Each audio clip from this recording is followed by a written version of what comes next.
Ini episode kedua. Kali ini kita akan membahas banyak tentang bagaimana peran orang tua mendampingi anak-anaknya belajar di rumah. Oke, sudah bersama saya. Sekarang ada Mbak Marni. Halo Mbak Marni. Halo Mbak Dewi. Apa kabar? Baik. Duh, kita lama ya nggak ketemu ya. Iya. Mbak Marni kemana, saya kemana gitu ya. Padahal satu kantor. Padahal ya? satu kantor nih. Oke, Mbak Marni, boleh nggak sih Mbak memperkenalkan ke sahabat nama lengkap sama roles-nya di Save the Children apa Mbak? Oke. Halo sahabat Save the Children. Nama saya Marni Silalahi. Biasa disapa Marni. Di Save the Children saya bergabung di tim pendidikan untuk mendukung program-program pendidikan dalam situasi darurat, termasuk dalam situasi penyebaran COVID-19 sekarang ini. Oke, makasih Mbak Marni. Jadi Mbak Marni Silalahi ini dia salah satu staff Save the Children. Jabatannya adalah advisor ya Mbak ya, penasehat gitu. Kalau episode pertama itu ada advisor kita juga, tapi untuk pengurangan risiko bencana. Nah, kalau Mbak Marni kali ini lebih fokus ke pendidikan ya Mbak Marni, terutama di pendidikan dalam situasi darurat. Betul banget Mbak Dewi.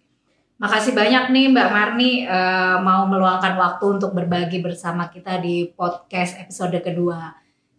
Episode kali ini kita mau bahas banyak yang sangat praktis gitu ya, yang bisa didengerin oleh sahabat-sahabat, terutama sahabat-sahabat yang udah menjadi orang tua nih Mbak Marni. Jadi kali ini kita mau bahas tentang gimana sih peran orang tua dalam mendampingi anak belajar di rumah gitu, karena dalam situasi darurat COVID-19 ini kan banyak sekolah yang diliburkan bahkan sampai 2 minggu ke depan itu ya.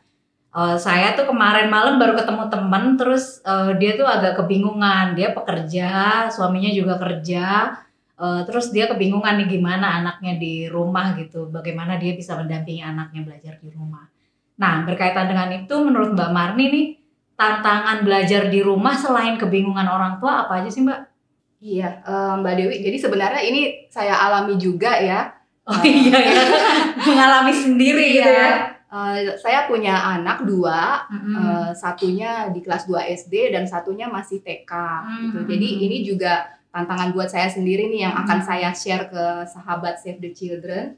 Juga tantangan yang saya share dari guru-guru dampingan Save the Children di program pendidikan, karena mereka juga adalah orang tua murid gitu ya. Iya. Menarik.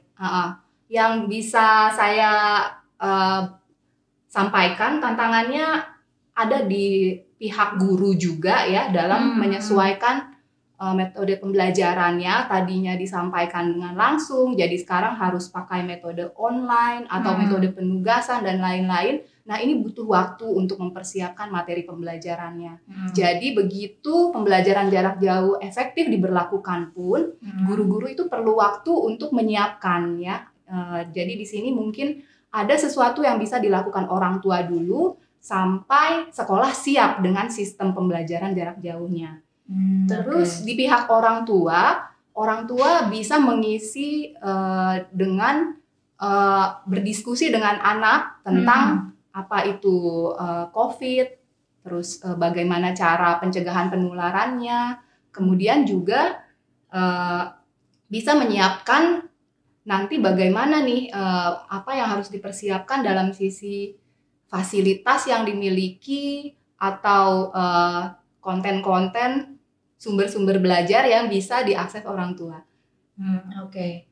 Nah Mbak, tadi kan Mbak Marni jelasin tuh tantangan di guru jadi kayaknya agak-agak berat juga ya, kayak menyesuaikan metode pembelajaran dari yang tadinya harus di kelas, terus ini online gitu ya, atau gimana memastikan supaya nggak ada interaksi face to face gitu. Nah sekarang kalau tantangan orang tua selain tadi kayak cerita teman saya kebingungan sendiri, itu apa tuh Mbak tantangannya? Iya, orang tua tantangannya mungkin lebih ke mengatur waktu ya.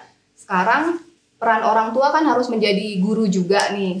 Jadi harus mengalokasikan waktu yang lebih banyak untuk mendampingi anak belajar.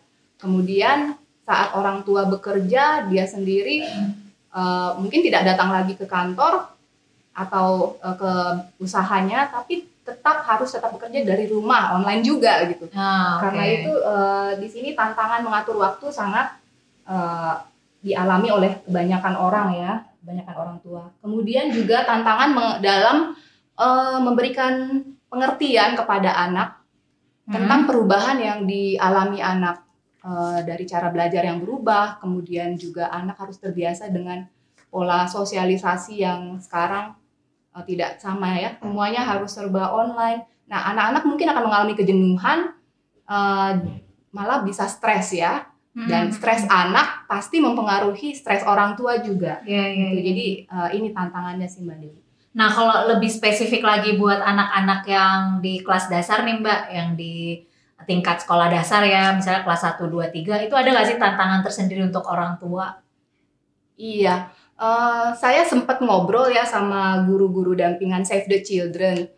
Pada umumnya pembelajaran online itu sudah umum dialami oleh siswa kelas tinggi.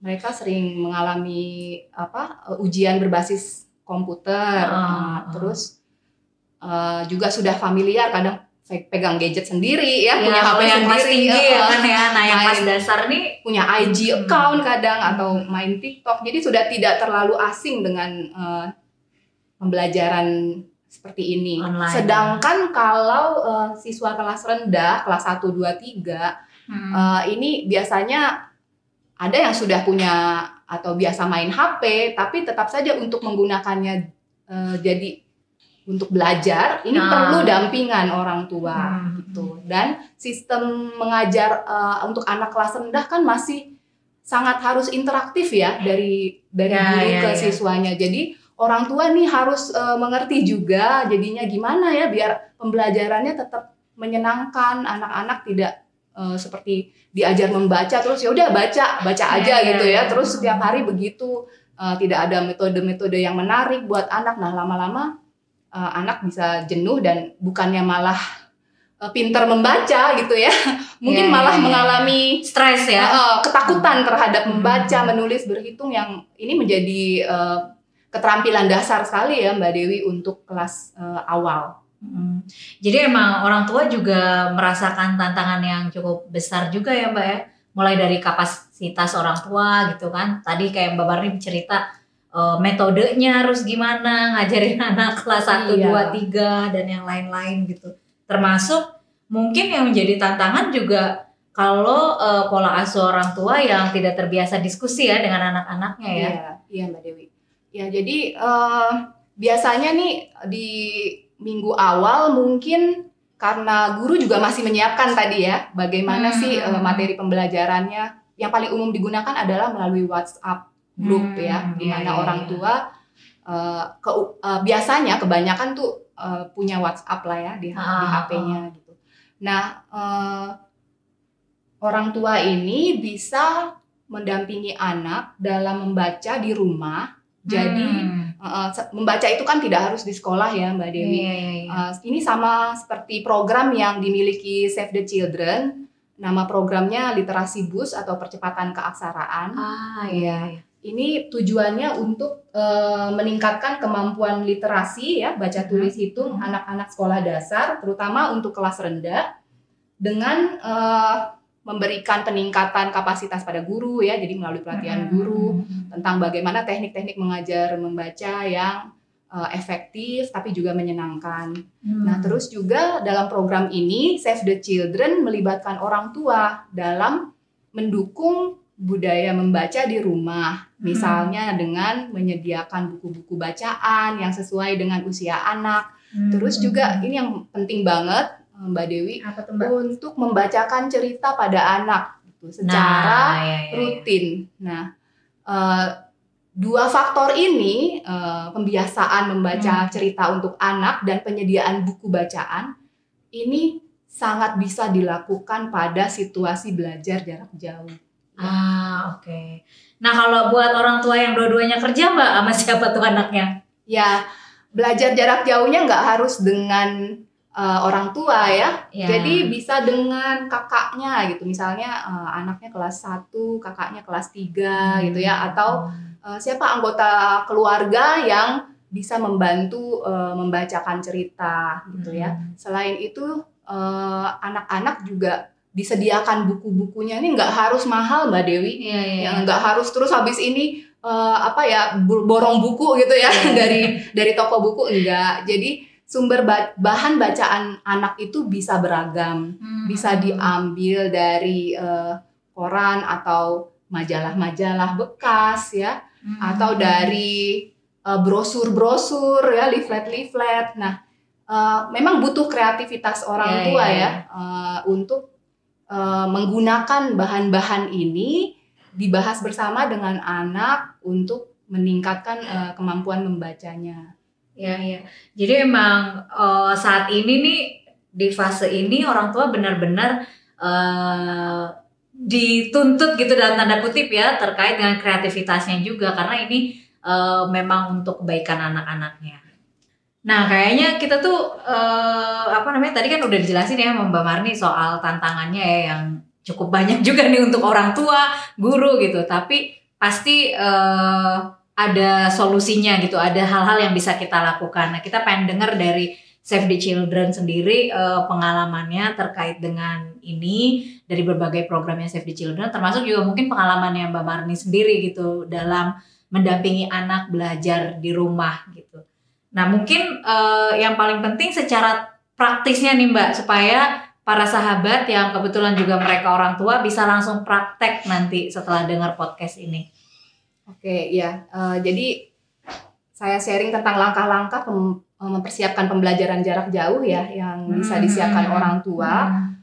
Pertama, orang tua perlu mengetahui bagaimana rencana atau metode pembelajaran jarak jauh yang akan diterapkan sekolah. Jadi di sini jangan jalan sendiri dulu gitu ya, betul, harus tahu sama sekolah. Betul banget Mbak Dewi. Jadi komunikasi, koordinasi sama sekolah ya, dalam hal ini mungkin wali muridnya siswa tersebut harus intens ya dalam situasi seperti ini. Saya yakin metode komunikasi lewat WhatsApp group ini sudah sangat marak ya, jadi bisa disosialisasikan lewat WhatsApp group per kelas antara guru dengan orang tua tentang materi apa nih yang harus dilakukan dalam 2 minggu ini, terus bagaimana caranya, terus pahami apa yang akan dilakukan sekolah, apakah mau sistem penugasan atau melalui platform-platform yang sudah disediakan pemerintah atau kelas online atau bagaimana gitu. Kemudian orang tua dengan anak bisa membuat jadwal belajar bersama. Jadwal belajar bersama, menyepakati kapan nih mau belajar dalam 1 hari, jam berapa, berapa lama. Kalau ada lebih dari 1 anak ya, 2 sampai 3 anak. Jadi orang tua tetapkan bersama anak jadwal belajar untuk tiap anak. Gitu. Kalau sudah ada jadwal dari sekolah ya dibuat berdasarkan itu ya, disesuaikan untuk anak lain. Pastikan saat salah satu anak belajar, anak lainnya juga punya kegiatan supaya tidak mengganggu kakak atau adiknya gitu. Contohnya kayak anak saya nih yang sulung, tadi pagi nih Mbak Dewi lagi kelas online gitu ya. Terus saya udah tahu jam segitu dia akan standby belajar online. Terus saya sebelum itu belajar dulu dengan anak saya yang TK yang memang tidak ada, jadi gantian ya, tidak ada metode khusus yang ditetapkan sama sekolah, masih pemberian tugas mandiri aja, terserah orang tua mau bagaimana, tapi materinya ini loh Bu, udah di-share sama gurunya. Nah jadi saya suruh dia menggambar dulu, pas saat sudah selesai kakaknya online, anaknya juga udah selesai menggambar nih yang adeknya. Nah jadi dia tidak mengganggu kakaknya saat kakaknya online. Terus siapkan ruang belajar yang aman dan kondusif. Tentunya di sini orang tua perlu mengenali apa kesukaan anak ya, apa kebiasaan anak, bagaimana cara belajar yang efektif buat anak. Kan anak ada yang belajarnya cocoknya dari melihat ya, atau ada yang dari auditori dengan mendengarkan, atau ada yang harus bergerak, harus praktek itu baru ngerti pelajarannya. Nah di sini ruang belajar yang mendukung sangat penting ya. Tentunya pertama ruang belajarnya itu harus sehat dulu Mbak Dewi. Jadi kita kan dari banyak sumber sudah tahu ya bagaimana menjaga kebersihan sekarang sangat penting ya untuk penghindaran COVID-19. Ya. Dan ruang belajar ini harus benar-benar bersih, sering disterilkan ya tentunya. Terus tapi tetap memang harus ada ruang belajar sendiri atau gimana nih Mbak? Kan kayak kalau di Jakarta itu kan ada yang misalnya rumah kontrakan yang misalnya cuma 1 petak, 2 petak, itu gimana tuh Mbak? Iya, bisa juga kita sediakan ruangan khusus. Ruang khusus di sini bukan berarti harus ada ruangan tersendiri untuk belajar, tapi disepakati dengan anak gitu. Kalau kita mau belajar, kita di mana nih yang nyaman buat kamu. Terus yang kondisi penerangannya baik, itu tadi juga ya, bersih. Terus tidak ada gangguan, faktor-faktor yang bisa bikin anak distract ya, tidak fokus. Nah, itu harus dihindari. Dan ruang khusus juga khusus untuk jam ini kita pakai untuk belajar gitu Mbak Dewi. Jadi nggak harus tersendiri, tapi bisa juga di kamar anak ya. Di kamar anak itu setiap jam 8 sampai jam 10 pokoknya ini fungsinya harus untuk belajar gitu. Nggak boleh ada yang tiduran di situ nggak boleh ada yang masuk untuk mengganggu dan sebagainya. Itu sih maksudnya Mbak Dewi. Jadi memang jadwal juga jadi penting ya Mbak ya, jadwal yang disepakati bersama dengan anak ya. Betul. Oke. Terus apa lagi Mbak yang bisa dilakukan orang tua? Iya, selain ruang belajarnya aman dan tadi ya sudah disepakati di mana diperhatikan kebersihan dan fasilitasnya juga kita harus lengkapi ya. Misalnya apa yang akan diperlukan selama 2 minggu ini. Kalau biasanya bukunya itu disediakan buku paket di sekolah, ya Mbak Dewi, ada juga sekolah yang memberlakukan buku paketnya bisa diambil sama orang tua atau dikirimin. Jadi anak-anak bisa tetap dapat baca di rumah, baca bukunya di rumah.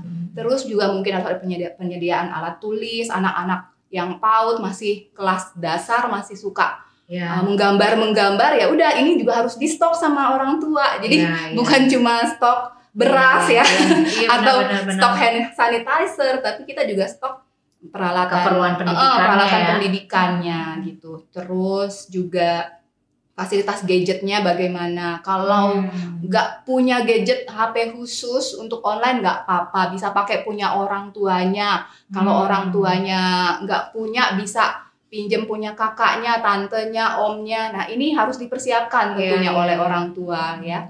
Terus juga yang tadi saya bilang, kenali cara belajar anak ya. Nah, tadi menarik tuh Mbak tentang teknik mengajar membaca yang efektif dan menyenangkan. Iya, cara belajar anak untuk membaca ya Mbak Dewi ya. Kalau misalnya anak yang lebih senang membaca ya, pastinya buku bacaan ini udah langsung pada dilahap nih Mbak Dewi. Sebentar juga biasanya anak-anak kelar bacanya. Jadi kita tetap harus menyediakan sumber bacaan yang beragam gitu ya. Kalau misalnya sudah habis, mungkin bisa bacaan lewat foto ya. Kita foto gitu tulisan-tulisan yang ada. Kan orang tua tetap keluar ya, keluar rumah, bisa foto-foto apa tulisan-tulisan selebaran yang ada di lingkungan. Itu yang paling sederhana banget kalau nggak bisa beli buku bacaan baru gitu ya. Terus kalau yang misalnya auditoris, anak-anak yang belajar melalui mendengar, nah ini tadi dibacain cerita sama orang tuanya, itu juga sangat membantu untuk anak jadi seneng belajar dan cepat nangkep. Nah, teknik membaca ini juga Mbak Dewi tidak hanya dibacain seperti itu aja, jadi harus ada yang lain ya Mbak ya? Kita dalam program yang tadi, yang percepatan keaksaraan, cara mengajarkan keterampilan membaca ini ada beberapa tahap. Jadi ada 5 keterampilan membaca Mbak Dewi. Pertama, pengenalan huruf. Kedua, pengenalan bunyi. Ketiga, pengenalan kosakata, ya, perbendaharaan kata anak. Keempat, kelancaran membaca. Kelima, pemahaman bacaan. Nah, ini 5 keterampilan yang perlu dimiliki anak supaya jadi pembaca yang baik ya. Jadi tidak cukup dia sampai bisa baca kok, tapi harus paham sama isi bacaannya.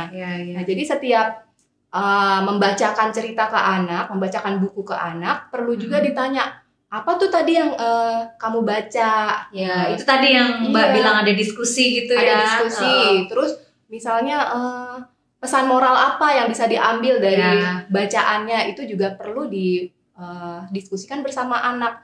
Nah, jadi kegiatan membaca bersama orang tua ini jadi lebih menyenangkan gitu, Mbak Dewi.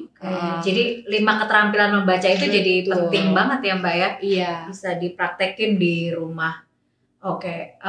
Ada yang lain, Mbak, yang harus dilakukan oleh orang tua? Iya, ada. Jadi perhatikan juga bahwa menjaga kesehatan anak di sini termasuk kesehatan mentalnya anak ya, Mbak Dewi ya. Karena tadi sudah dibahas ya sebelumnya, mungkin anak akan merasa jenuh, bosan, stres.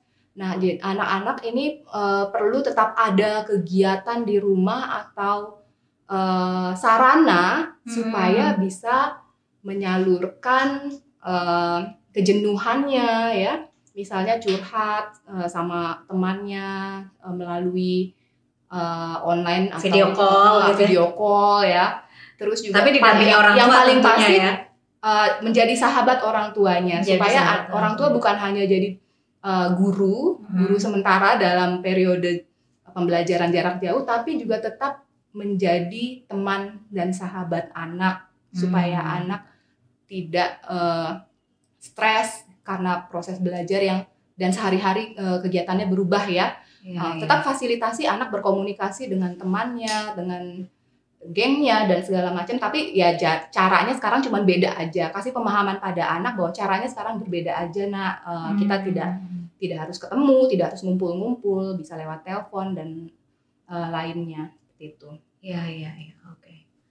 Nah, yang Mbak Marni tadi sampaikan tentang teknik mengajar membaca yang efektif dan menyenangkan, itu Mbak, tadi saya kayak agak dengar tentang readathon gitu ya, reading buddy, itu gimana? Oh iya, tadi reading buddy sudah disinggung ya.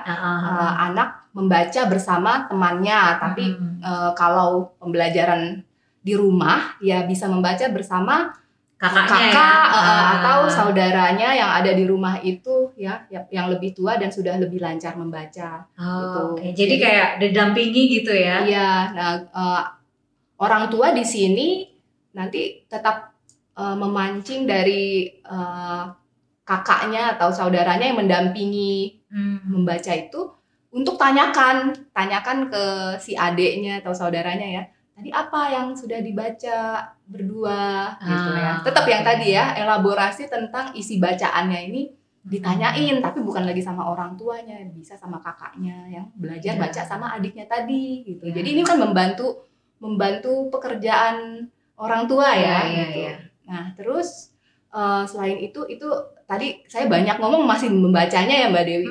Untuk menulisnya nih penting juga. Jadi ini kesempatan yang baik ya menurut saya untuk mengembangkan kemampuan literasi anak. Selain membaca, menulis pengalamannya sehari-hari. Anak kan senang curhat ya Mbak Dewi ya. Tadi juga untuk saluran atau media kesehatan mentalnya, anak-anak bisa seperti membuat jurnal nih. Buat jurnal harian, menulis apa yang dia rasakan gitu. Kalau dia nggak biasa terus terang sama orang tuanya juga, dia bisa tulis aja gitu di buku gitu ya, buat seperti jurnal, buku diary dan sebagainya.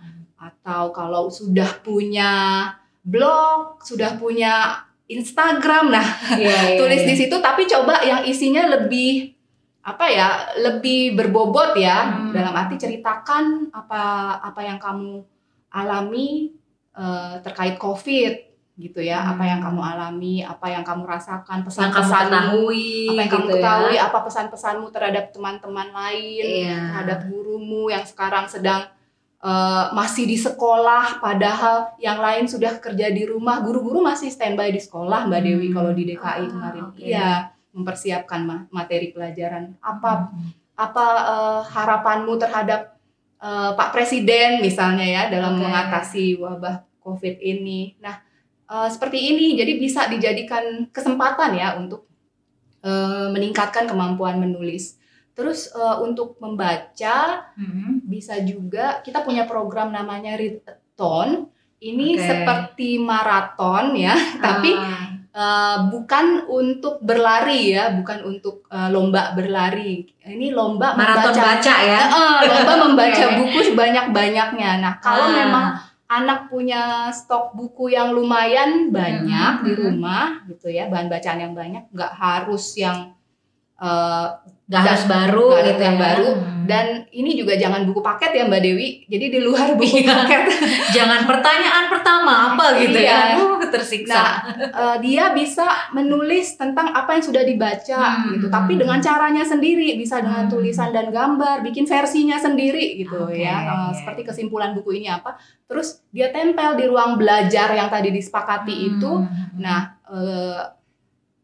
orang tua bisa memberikan apresiasi, wah kamu sudah membaca 5 buku dalam 3 hari. Nah, penting tuh apresiasi ya untuk anak-anak. Betul, semakin banyak buku yang dibaca, semakin banyak ilmu yang dia miliki di luar pelajarannya, di luar sekolah gitu. Iya, nanti bisa bikin kompetisi dengan adiknya ya, atau dengan sepupunya. Nah, siapa yang udah banyak-banyakan baca buku nih, gitu, difotoin, tempelan di dindingnya, wah udah ada 3 buku yang dibikin summary-nya, dibikin. Jadi buat motivasi juga ya. Jadi motivasi untuk anak untuk makin membaca lebih banyak lagi. Keren. Yang Readathon ini Mbak. Mudah-mudahan sahabat-sahabat juga bisa mempraktekannya nih langsung di rumah. Ya, dan pajangan anak untuk hasil karyanya, tulisannya, ini bisa jadi bahan untuk membentuk suatu lingkungan di rumah yang kaya literasi, Mbak Dewi. Menarik tuh Mbak. Seperti juga di sekolah, kami menyarankan guru-guru untuk membuat lingkungan kelas yang kaya literasi. Karena sudah terbukti ya, kalau anak-anak semakin terpapar dengan bahan-bahan bacaan, tulisan-tulisan di sekelilingnya, maka dia akan lebih cepat membaca. Lancar membaca, banyak kosakatanya. Nah, ini juga bisa diterapkan di rumah, terutama untuk anak yang masih kelas 1 gitu ya. Kelas dasar ya. Dari PAUD juga bisa mulai diterapkan. Seperti contohnya saya buat printan gambar-gambar ya. Gambar-gambar, terus kan ini kayak di sekolah aja nih, guru kan biasa sediakan gambar, terus di bawahnya ditulis, ini misalnya buku, terus BUKU gitu ya Mbak Dewi. B-nya yang huruf kecil, ada juga yang B-nya huruf besar gitu. Nah, ini ditempel. Nah, kita bisa sediakan ya tempelan-tempelan nama-nama benda di tempat-tempat yang sering dikunjungi anak. Misalnya di pintu ya ditempel tulisan pintu. Pintu gitu ya. Menarik nih. Terus di meja, di kursi. Nah, ini kalau sering dilihat anak, lama-lama dia jadi cepat bisa baca. Ini sudah saya terapkan juga di anak saya yang PAUD gitu. Iya. Nah, ini bisa dilakukan juga nih Mbak. Jadi kreativitas orang tua di rumah tadi labeling tempat-tempat gitu. Memberikan label pada tempat-tempat yang sering dikunjungi anak, di benda-benda dan tempat yang sering dikunjungi. Ya, terus ini teknik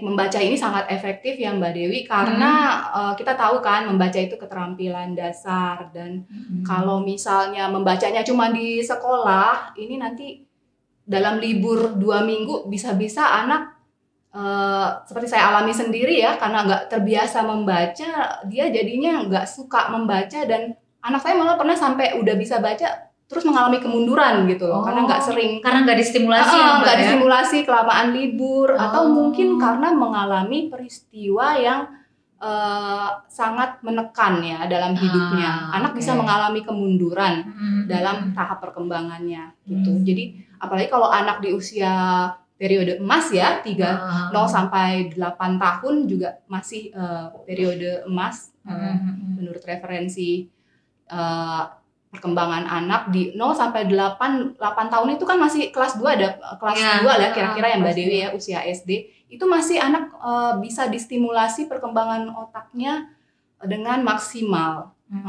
Jadi sering harus diulang-ulang, distimulasi, termasuk untuk membaca ini supaya lancar dan tidak mengalami kendala di kelas atasnya. Jadi lingkungan kayak literasi itu juga jadi sangat penting ya, baik di rumah maupun di sekolah. Oke. Terakhir nih Mbak Marni, para sahabat yang mendengarkan mungkin menunggu-nunggu nih pesan dari Mbak Marni dan Save the Children. Apa sih pesannya untuk orang tua agar bisa memastikan anak-anaknya belajar di rumah dengan nyaman dan aman? Iya, jadi kita sebagai orang tua pada situasi yang saat ini memang lebih menantang ya Mbak Dewi, perlu menjadi seorang guru juga untuk anak kita. Nah, kita perlu melakukan perencanaan lah tahap pertama ini ya, perencanaan dari sisi finansial juga mungkin ya, bagaimana alokasi biaya untuk anak, misalnya untuk kuota ini kan sekarang akan membengkak nih. Jadi pos-pos yang biasanya untuk mendukung anak seperti misalnya transport itu kan tidak terpakai ya, bisa dialihkan untuk penyediaan kuota, internet seperti itu. Terus untuk kesehatan anak, kita tetap perhatikan bagaimana supaya lingkungan rumah aman, juga sehat, bersih. Anak juga memahami bagaimana melakukan perilaku hidup bersih dan sehat untuk keselamatan dia sendiri. Terus juga kesehatan mental, bagaimana merencanakan kegiatan yang bisa mengurangi stres ya. Misalnya yoga bersama dengan anak gitu ya, olahraga ringan.